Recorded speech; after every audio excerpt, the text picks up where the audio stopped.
માટે અમે લોકોએ કમિશનર શ્રીને સૂચના આપેલી હતી અને એના આધારે તપાસ કમિટીની રચના થઈ ગઈ છે. તપાસ કમિટીનો જે રિપોર્ટ આવશે તે કમિશનર શ્રી અમને રજૂ કરશે, એટલે રિપોર્ટ આપ સમક્ષ અમે રજૂ કરી દઈશું.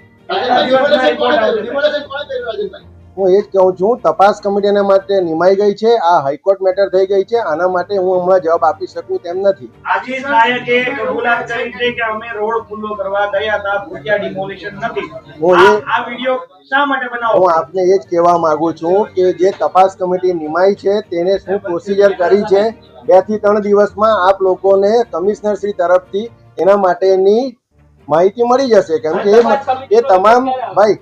એ તમામ તપાસ કમિટીનો રિપોર્ટ મ્યુનિસિપલ કમિશનર રજૂ થશે અને જો એના પર કોઈ પણ એક્શન લેવાના હોય તો મ્યુનિસિપલ કમિશનર શ્રી લેશે અને જો શાસકોને પાસે પણ એમાં એક્શન લેવાની જરૂર પડશે તો અમારા તરફ સ્થાયી સમિતિ અને સામાન્ય સભામાં એની દરખાસ્ત કરશે. પણ હજુ તમને એવું લાગતું નથી કે જરૂર છે? 70 લાખ લોકો વચ્ચે આ પ્રશ્ન છે, તમને એવું હજી નથી લાગ્યું કે આમાં જરૂર છે તમારે હસ્તક્ષેપ કરવાની?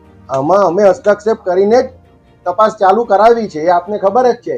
હવે બીજી વાત છે કે જે તપાસ કરે છે અધિકારીઓ, એ લોકોને તપાસ કરવાનો આપણે સમય આપવો પડે. એ લોકોની રીતે તપાસ કરશે, તપાસ કરીને કમિશનરને રિપોર્ટ આપશે અને રિપોર્ટને આધારે જે જવાબદારો છે તેની સામે પગલાં ભરવાના આપશે તો પણ કમિશનર પગલાં ભરશે અને એનો રિપોર્ટ અમારા તરફ રજૂ કરશે. રાજનભાઈ, ચિત્રપટ જે બધા અધિકારી દેખાય છે તો તપાસની રમત કેમ? જો એ હવે તપાસનો વિષય છે, તપાસ થાય છે અને તેનો રિપોર્ટ અમને રજૂ થશે. બસ, મારે એમાંથી વધારે કંઈ આવતું નથી.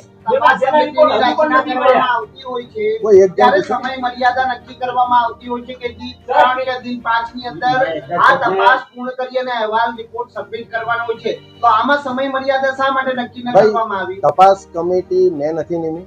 તપાસ કમિટી વહીવટી પાંખ તરફથી નિમવામાં આવેલી હતી અને એ વહીવટી પાંખને જે રિપોર્ટ પણ કરે છે અને રિપોર્ટને આધારે જ જે તે આગળના પગલા ભરાતા હોય છે.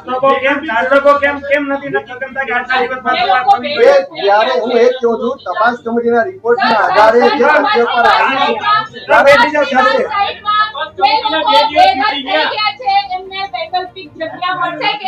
એ આજે હું જવાબ આપી શકું તેવી પરિસ્થિતિ નથી. તપાસ કમિટીના રિપોર્ટને અધીન જ અમે કોઈ પણ